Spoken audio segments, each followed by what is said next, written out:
What makes one dedicate more than 3 decades to a life of activism for the animals? PETA's Dan Mathews would say just one thing: his mom. Made more interesting when she was diagnosed as schizophrenic. Mathews' new memoir, Like Crazy, Life with My Mother and Her Invisible Friends, next on the PETA Podcast.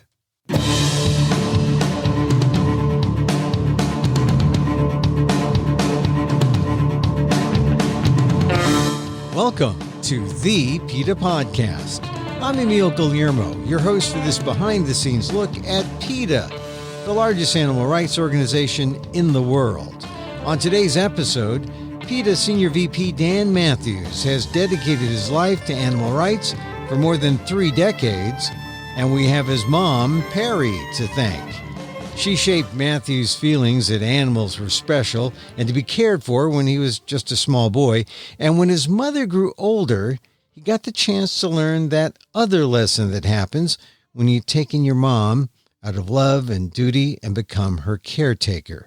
It's an even greater lesson when you learn she's an undiagnosed schizophrenic. Mathews turns it all into an entertaining and poignant memoir, Like Crazy, Life with My Mother and Her Invisible Friends. Mathews was in Portsmouth, Virginia when I talked to him about the book's reception in his hometown. My conversation with PETA's Dan Mathews on the PETA Podcast. You know, I live in Portsmouth. It's a Right. rough and tumble town, a lot of Navy people, shipyard people, friends that are tattoo artists and stripper girlfriends and all that. And I thought, well, it's going to be great, but it's not going to change my life here at all because nobody will read it locally. They'll text, but they don't really read. They are all reading it. And there people are coming up to me, and it's been kind of hilarious because I really I just didn't expect that. See, and it's been pretty incredible. See, downplay, you should have been like Trump, upplaying the whole time. Right. You could have upplayed. And you know, that's the thing. You're the local hero. Portsmouth is kind of considered the wrong side of the river, and we have a wide variety of people over there, usually very blue collar. We are 55% Black. It's not like a yuppie scene or a student scene like it is in Norfolk. And I guess I represent, and especially being with Jack, represent this progressive aspect, you know, being gay and vegan and with PETA and just all that stuff, they've really welcomed us, and we just have such a great, you know, I feel guilty actually because our lockdown has not been anywhere near what people have gone through in New York or California, because we live in such a small town anyway that even when it's busy, it's not at the max level. And so there's been a lot of porch parties. We've had a lot of vegan dinner parties, invited neighbors over in the backyard, and it's been very, very kind of like a cool Twilight Zone episode, frankly. Yeah, like you're the new cause celeb in Portsmouth and in the whole Hampton Roads area. And really, congratulations on the book, Dan. Thanks. You know, Like Crazy, Life with My Mother and Her Invisible Friends. The name says it all, I guess, huh? Yeah, and I think it explains a lot of my backstory of how I got into animal rights because, you know, schizophrenia is a disease that prevents you from maintaining long-term relationships with humans. And so my mom, you know, changed her name all the time, changed friends all the time. She was a great mother, but she never had any problem having relationships with animals. Animals were the pure beings for her. And so when I was growing up, as distrustful as she could be of a neighbor or a landlord or a teacher or a colleague at work, animals were always the pure beings. They were always the pure spirits that we had to aspire to be like. And so taking in animals at such a young age, I developed that same rapport, that same natural rapport as she did. And, you know, realizing how not only how sensitive, intelligent they are, but how they really are friends, and they can read your moods, and they are just really incredible. And so I think realizing that animals were actually my friends from such an early age paved the way for me to become, a lifelong animal rights activist. Anyone in particular that sort of did it for you that, oh, this is not a pet, heaven forbid, it's a animal companion. Was there any one or two Yes. that you remember? When I was probably like 7 or 8 years old, I was walking home from school, and there were these kids that were throwing rocks and sticks into a bush. And I looked to see what they were doing, and there was a pregnant cat stuck under the bush who they were throwing things at. And I was just appalled. And my mother always told me and my brothers to bring any cat inside that we saw on the streets, because people are mean to cats, and they are going to get run over, or a dog's going to chase them, or they're going to kill a bird. That cats shouldn't be outside. And so I somehow got through these bullies, pushed them away, and brought this pregnant cat home. And she had 6 kittens that night. We called her Duchess. And she would only allow me to be in the closet with her while she had the kittens. And she brought, I think, the third one, Harvey, I named him, over to me after he was born as like a little gift. And then Harvey was like my main cat and my main friend. And it was, we developed that bond. And she was certainly, Duchess was cool with my brothers too, but I was the one that brought her home. And so therefore she was my friend, and she was going to look out for me too. And she could read my moods. It was just, when I would get gay bashed in school, she was there for me. And it just was a really interesting thing to learn at quite an early age. And that whole sense never left me. It just got deeper and deeper. Well, a lot of people know you on the PETA podcast from our other conversations and your 3 decades plus career at PETA. And this book really brings everything together, it seems, because your first book was about animal rights and your journey with PETA. What really prompted you to switch gears to say, I got to talk about my mom because, you told a story there about how she introduced those animals to you, but really it's a different kind of topic when you talk about your mom and caring for your mom. And it also seems that maybe you wanted to let people know how complementary these topics, really are. Well, the one thing I've been doing longer than I've been an animal rights activist is write. And then when I was a kid, I would write short stories. And in the punk scene, I would write articles for punk zines. My first article was a poem. It's not even that embarrassing, actually, about animal experiments for a punk zine in 1981. But I always just wrote weird articles, weird things. And it was often about animal rights, but not exclusively. And when I moved my mom in, I really had so much that I owed her. She defended me being gay. She was thrilled when I became a vegetarian, vegan, and animal activist. Whenever I'd get in jail, she would be just overjoyed that I was really, the radical animal activist. And she was a real surrogate mother to a lot of my friends who were kicked out by their parents for being gay or for having AIDS or for being weird. And I just, as the years went on, I could see that she was kind of declining when she was in her late 70s. And I thought, now is the time for me to move her in and look after her. And I'm not a family person. So this was not something that I longed for. It was something that I dreaded, but I knew it was my responsibility. And so I moved her in. And after a few years, and we were very close. And all of my friends here love her. They would come over after the bars closed. She was great to hang out with. People brought her to her eye doctor appointments when I would be traveling. It was just really great. But as the years wore on, I could see that she was declining mentally. I would come in sometimes and she would be having conversations with people that weren't there. And at first it seemed good-natured. And then I realized it was a little bit deeper than that. And she was schizophrenic, not diagnosed until she was in her 80s, but she was a lifelong schizophrenic who hadn't been treated. And as soon as she was diagnosed at the senior psych ward, and where I had to actually commit her for a few weeks, which was both horrifying and a proud thing because it finally made her get some treatment. Minimal meds made the voices disappear. And I read every Skit's memoir that there was while she was locked up. And I realized that almost all of them have really unhappy endings, and they all portray people who succumb to booze or drugs or violence. And I started to see my mom as this, not as a tragic victim, but as a weary survivor. She, she was afraid of getting lobotomized. She was afraid of losing her job, losing her kids. So she just slogged through the whole mess, trying her best not to hear the voices, not to hear the sounds. But they really came out in full force when she was on her declining years in her health. And I'm glad that I happened to be there to help her out. And she ended up having a really great, I bought the house to move her in and look after her as she died. And I was so happy that she actually died at home rather than in a cold, sterile hospital environment or something like that.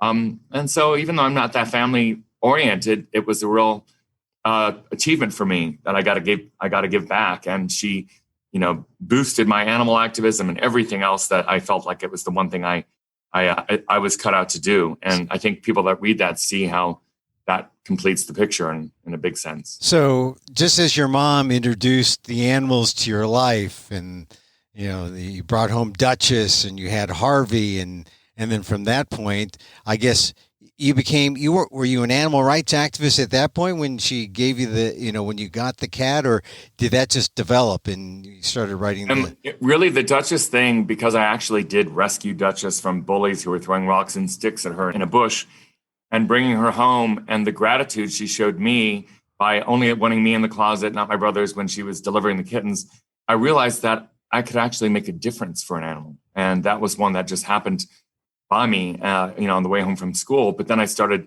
thinking a little bit bigger and how we can make a difference for a lot of animals. And this was, of course, back in the 70s before PETA was founded. But I got very, very involved in all sorts of animal groups when I was a kid. And then when PETA came along, I was so glad, because it wasn't just a group that was opposed to hunting or for spay and neuter or for vegetarianism or whatnot. It was about all of the issues. It was an umbrella organization that really was so needed. And when I went to college in Washington, D.C. at American University, PETA had just started, and they were just a few miles away from AU, and that's where I would get my literature and all that stuff. And so when I got out of college, I just started working right away at PETA. So I've been here 35 plus years ever since. So your mom and Duchess, and it all intertwined.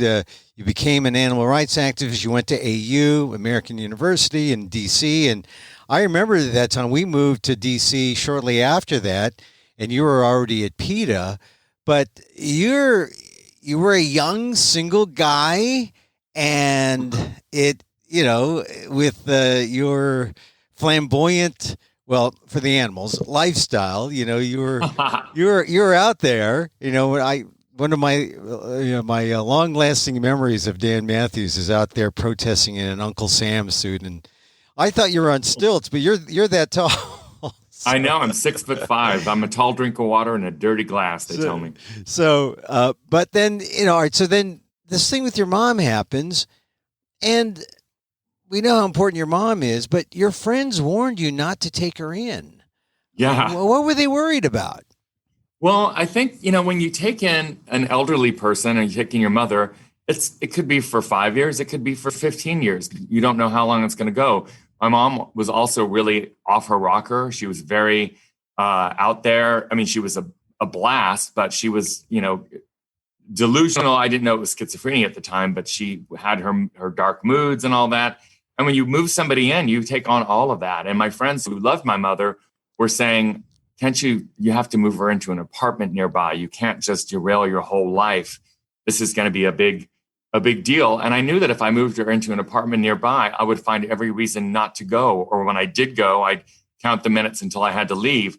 Not that I didn't like her. It's just that, I've always been kind of a solitary creature. But I realized at this point in my life, at this point in her life, I had to take on that responsibility. And it's easy for me to criticize American culture that disregards seniors so thoroughly. I lived in Italy, where people always take in their elderly parents and look after them. But in America, it's just, we discard seniors like cigarette butts. And I just couldn't be a part of that culture. I had to do the right thing. That line that you just mentioned, how there's this discarding of seniors, that seems to reverberate with a lot of people, because at some point, I guess we all are at this stage where we have to decide, what are we going to do? Are we going to take people in, or are we going to discard them? Right. And it was shocking when when she had a few falls after I moved her in, a few really bad falls. And she was in like a rehab place for a week, and I had to look for a rehab place for her. And I went to these places, and for her, it was just going to be rehab for a week, but it was loaded with seniors that's where they were going to die. It was just the most awful thing. And I remember thinking, I was paralyzed thinking that this is the end of the line for them. And whoever their kids were, whoever their kids are, but this is not the way it should end. Yeah. And I felt very, very glad that I hadn't done that. My brothers, they got married, they had kids, they have ex-wives and, big families. And me being the happy-go-lucky homosexual, that was clearly my job to do this. Yeah. And so I did it, and I felt very, very fulfilled by the whole experience. And then because she got minimal meds, made the voices disappear, I thought there needs to be a schizophrenia memoir with a happy ending and portray a portrayal of a schizophrenic that is not like something you'd see on a crime show where it's all violent and all that. They're quite peaceful. People that are schizophrenic actually have a much more risk of being beaten up than they are being violent to other people, because people freak out by their behavior or by things they say, but they're actually quite a bit less violent than the average person. Well, this mental health thing is no small thing. I mean, it really is. The book, when you think about, she was in denial about her mental health, and what brought her back into, or was it your caretaking that made her see it differently, or how did it get to the point where she felt that meds were not integral to her getting better? How did that happen? She was in denial her entire life, and my father would never talk about it. They got divorced when I was about 7. She would never go to see a psychiatrist. She knew she had issues, but she did not want to be locked up. She did not want to be lobotomized. She, having grown up in the 40s, 50s, 60s, there was not really good options. And so when she moved in with me in 2007, she was actually able to fall apart because she was living in my house, and she had been keeping up a brave front for many, many years. And my brothers and I would take turns helping her get apartments. But it was only, when her body started breaking down as she was, inching toward death, that she was no longer able to keep up the bluff. And the voices started becoming very, very dark. She would think a plane crashed on the street. She would insist that my brother had just died, or that my newborn niece, Vivian, was born dead, or everybody was starting to die. And she just was spinning out of her head. And she wouldn't leave the house. I actually had to lure her out of the house with the guise of going to a Krispy Kreme shop during a rainstorm to take her to the hospital and forcibly admit her into a psych ward. And that's when she was diagnosed. And it was a real terrifying thing. And that chapter is probably the most terrifying chapter in the book. But then again, minimal meds made the voices disappear. And they, she probably wouldn't have been capable of taking the meds 10 years ago, because it was only about 10 years ago that they refined them, where they don't make you so sedated that you feel like you're, dead. That's why a lot of people that have schizophrenia don't want to take them, is because they make you bloated and dead. You don't want to move. You don't want to exercise. They just, take out your will to live. And these revised meds have been fine-tuned that they don't have that effect. Made the voices vanish for the most part. Well, the other thing is that if you're on meds, you become addicted, or can become addicted, and and sometimes that's not a good option. What helped you find the right balance so that she got a minimal amount, she still was able to be treated and live a life that was manageable for everyone? And is there something that could be culled by readers to help them in their journey? Sure. She was on Risperdal, and it's a drug that's commonly used for schizophrenia. I had to get her into the hospital, and then I had to commit her against her will for 2 weeks while they tested her to diagnose her. And they also tested different drugs on her. And the Risperdal is the one that worked. And luckily, it was just minimal amounts that made the voices disappear. So the last year of her life was quite peaceful. There was not she had the normal old lady dying things, a COPD and all that, but at least mentally she was there. She was even really funny on her deathbed. There was a hospice nurse that came in who said to me and my mom, have you had a discussion about the inevitable? And my mother said, oh, yes. Danny says that when the time comes, I need to hold on till Thursday because on Fridays they haul away the trash on our street. So I was just so glad to see that she kept her sense of humor right to the end. Yeah. And so all of this is happening at a time when things are really picking up with PETA and your career. And also, you're no longer this single gay man out on the prowl. You find your true love. So how do you juggle all this with the fact that, you're dealing with this older woman, your mom, who is in need of care? I kind of wrote myself off. I just turned 40 and I thought, I've got to move around. I'm getting this dilapidated house. I don't know how to fix things. It was right at the height of the recession, or just before the recession. So I was like almost immediately underwater with this old house and this old woman who was as dilapidated as the house was. And it was just kind of my most vulnerable moment. And I thought, I'm off the market. Nobody's going to be interested in dating a guy with all this going on. And by chance, just several months after, bringing my mom in, I met Jack, and Jack had just separated from his wife, and he had 4 kids. He was like a year younger than me, but had 4 kids. He was an orphan himself. So he and my mom really clicked, the orphan bond thing. And then because he was raised in a Catholic, military, not very gay-friendly household, he warmed right up to my mom because she is the pro-gay mother that everybody wants to have. And so she became kind of a surrogate mother for him. And then he helped me deal with her. I helped him deal with, dealing with his wife while they were going through their divorce and with the kids.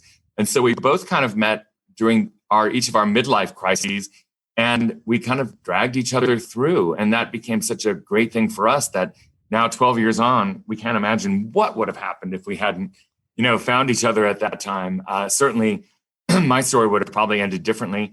And now we're, this thriving couple with tons of great friends. And I'm really close with his ex-wife and all of his kids. And there's now 6 grandkids, a 7th on the way. So it's very strange. I never would have expected this. All this coming out of a shared or similar midlife crises from different perspectives, but coming together, and he helped solve yours and you helped solve his. So when you introduced your mom to your husband or your future husband, describe that. Your mom was your mom going by the name Perry at that time? Because she was. And it's funny because the first night he came over, we snuck up the stairs. She was watching Golden Girls. I was like, I don't want to freak you out too much, too fast. So let's just hang upstairs and listen to music. And then I did introduce them the next time he came over, and he was like, oh, she doesn't freak me out. I think she's the most fantastic woman ever. And so they really, really clicked. And then about a year or so later, he moved in, and then we just had this incredible household. Jack became vegan, and he was Mr. Ham and Cheese before, but having raised 4 kids, he was really into cooking. So he became this gourmet vegan chef and would cook her all of her foods that she liked. And we had these incredible dinner parties where a lot of our shipyard friends and ex-cons and tattoo artists and everybody, the colorful characters that make up Old Town, they would all get exposed to the vegan lifestyle by coming over to our house. And it's now thriving 12 years later, the same sort of scene. And everybody is reading the book and they want to see the room that she lived in. And it's kind of funny, but it's a nice icebreaker for them to get into animal rights. Did they know her very, very much when she was alive, or just because of the book, or did she? Many of them knew her when she was alive. A good deal of them, my friend Priscilla, who just came over for dinner last night, was very close with her. And then others met me after she had already passed, and they just heard about her through stories here and there. And then when the book came out, it brought it all full focus for them. And then I will say a lot of people are really upset that they didn't get a chance to hang out with her because she was so dynamic and fun. Yeah, I mean, the term quirky comes to mind, but she does come alive in your book, especially if people get the audio book, the which you read, which it makes it sound just like, oh, it's like Dan on the PETA podcast. It's like, no, it's fun, and she's this interesting person, but as you say, you saw her becoming this kind of person in America that society feels is so disposable. And right. That's when you stepped in. That's when you became a hero. Right. Well, my mom was kind of like a stray cat. She just would go here, go there, never was really rooted anywhere. And I just had to make myself, the person who boosted me into animal rights activism as a kid and supported me being gay, and I never had to reinvent myself. When the chips were down, I had to take in the stray that I had known the longest, which was my mom. And it's, you've got to, not everybody has to step up. I felt the need to do it. I can understand why some people wouldn't do it, but it really is unfair in our society that old people get discarded. And I having lived in Italy for a few years, I was always warmed by the fact that there was these multi-generational households and that people just weren't put into a retirement home. And I remember that when I was a teen thinking, God, we should aspire to that. We should do that in the US. And then when I actually became of the age where it was my time to make that decision, there was I think because I had been exposed to it in Italy, I would have been ashamed of myself for not doing that. So what is your hope for people when, who choose to read the book or listen to the book? What would you like them to come away with? There's a few things. I think the main one is having a better understanding for mental health issues, and there's such stigma around it. And I was hoping to bring to life this incredible, hilarious, witty, sharp, intelligent individual who happened to suffer from schizophrenia, but she didn't let it define her. Not until the end when the chips were down. But luckily, she had a place where we were able to prop her back up. But the way it's changed me and the way I think the book has changed other people who've read it so far is to have a greater empathy to those suffering mental illness. Jack and I live 3 blocks from the Portsmouth Naval Hospital, and there's a lot of freshly discharged soldiers suffering PTSD, and we run into them at the bar sometime or even on the streets. And it's the kind of people who people often avoid. And we engage them and invite them over to our dinner parties or our dance parties. Obviously, it's been a little bit slower because of COVID lockdown, but It's picking back up again where we can have 6 or 8 people over. And you've just got to welcome people like that into your life. I think people are afraid because they hear all these horror stories about the mentally ill, but it's just not that bad. I think if you just treat them like a normal person, that it allows them to have a more fulfilled life, and it allows you to have a more fulfilled life. And I already do. I mean, being an animal rights activist and having my life dedicated to PETA, I feel very fulfilled helping with the whole animal rights fight. But you've also, I think, got to take stock of your personal life, and whether it's a brother or a sister or a mother or a father, an aunt or an uncle, we got to be there for each other as well, in addition to the animals. And it's a difficult thing. I know a lot of animal people, including myself, are solitary creatures, but this one really it really made a difference, and I'm so proud that the book has been received so well. I think it's made people who are not animal activists realize that animal activists have a heart for humans as well, and it shows it in a very, I think, personal, touching way. And so it's been nice to see people from outside the movement get a little bit more informed on animal rights, and then it's been good for people to become a little bit more aware about mental health issues as well. And it's made you a better animal rights person, I would imagine? I guess so. I mean, I've always been the same since I was such a young age. I think that the more empathy you show to other people, I'm very involved with Black Lives Matter and the NAACP, and it's been a thrill to welcome those activists into our home to get to know animal rights a little better. And I think basically We all are so apart. I think we just need to come together and overlap a little bit. And that's what Jack and I have been able to do in Old Town Portsmouth with all these different people from all walks of life who enter our life, and they, learn about vegan eating and about animal rights, and we learn about their struggles and whatever they may be. And I think we just all need to interact a little more. We're also sequestered through social media or through, despite the lockdown, we're all in echo chambers. Gay people only hang with gay people. Conservative people only hang with conservative people. Liberals hang with liberals. And I think that has been the recipe for disaster. We just need to integrate a little more. And how about some lasting memories of your mom? Because she was many people all at once, and she was her own echo chamber in some ways. But yeah, I mean, it's funny, when she came to visit me in college, she didn't come for Parents' Weekend or for my graduation. She came during the weekend of a civil rights march, and she was tear gassed marching against the KKK.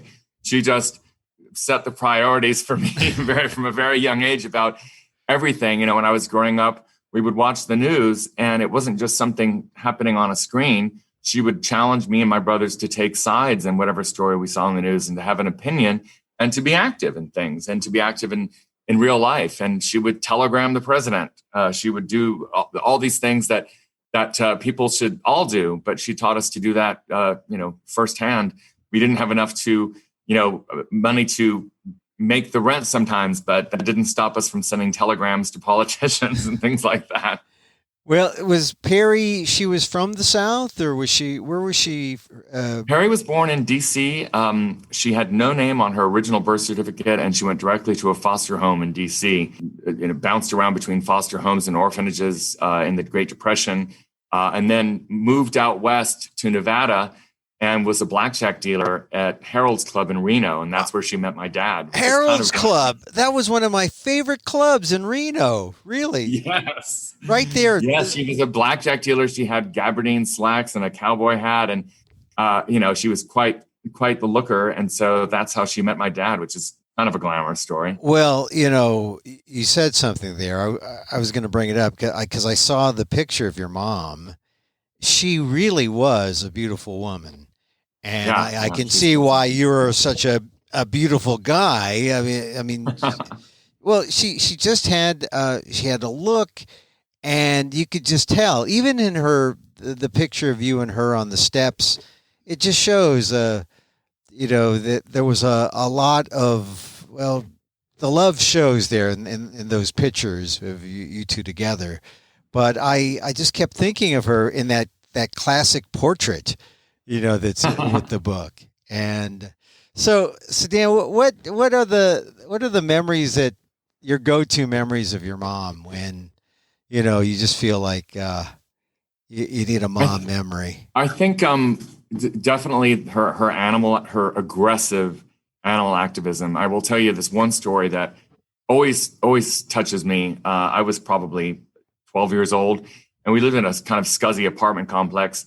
And there was a guy who had a sports car in the garage, and the vent going into the garage was broken and cats would get in.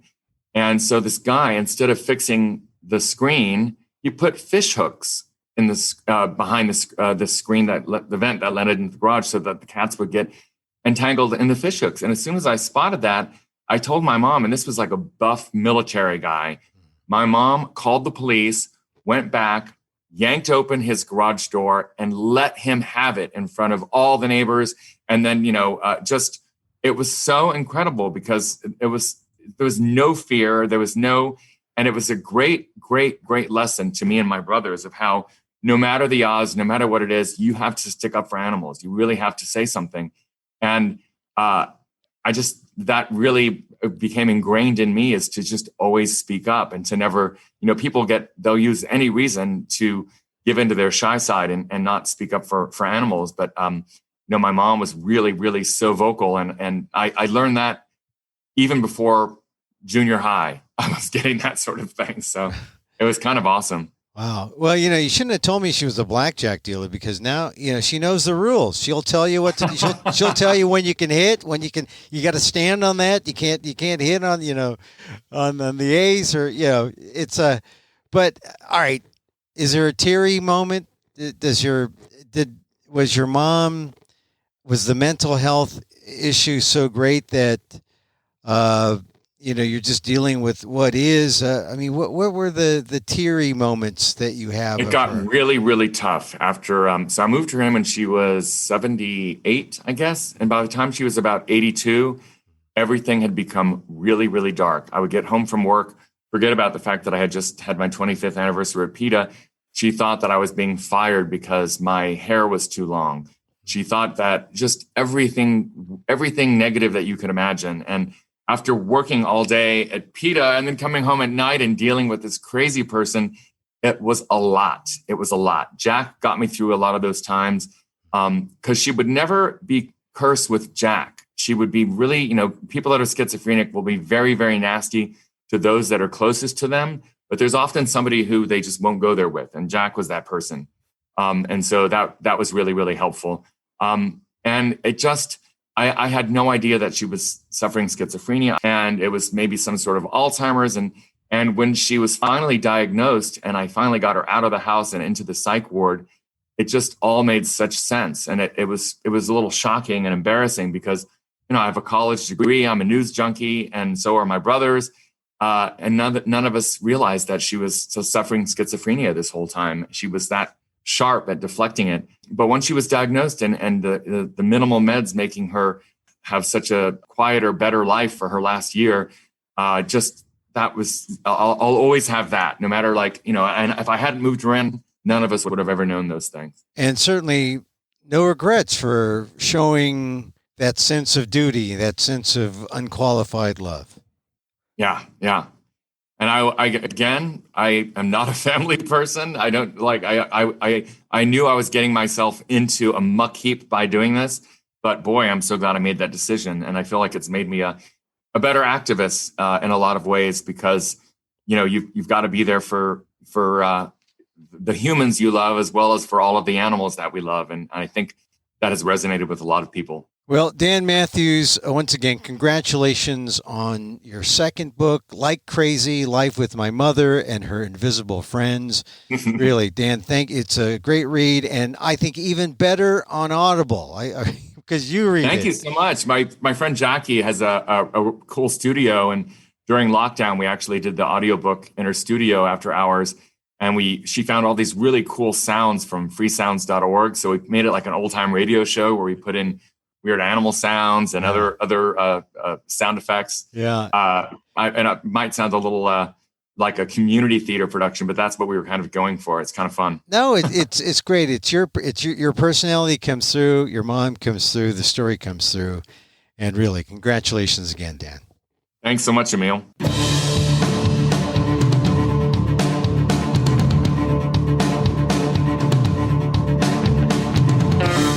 Dan Mathews, PETA Senior VP, on how caring for his mom made him a better animal rights activist.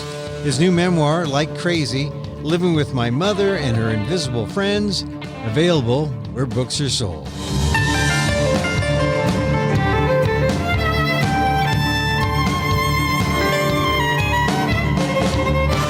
And that's it for our show this time. You can contact us at PETA.org. I really like Dan's book, and I mean it. You should get the audio version just because he reads it. And it's almost like listening to the podcast. You can find me on Twitter at Emil Amok, that's EMILAMOK, or on AMOK.com, or see my work at the Asian American Legal Defense and Education Fund blog, aaldef.org/blog.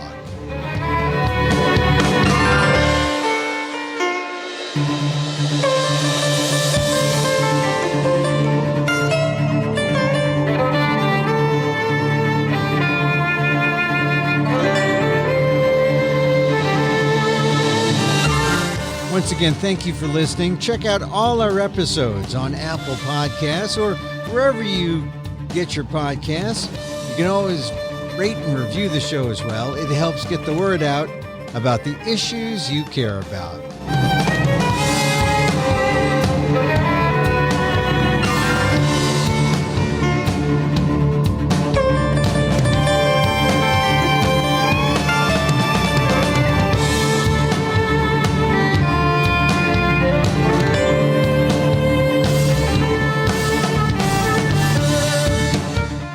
music is provided by CarbonWorks. Check them out on YouTube. And join us again next time for more insights into animal rights and the fight for a cruelty-free world on the PETA Podcast. I'm Emil Guillermo.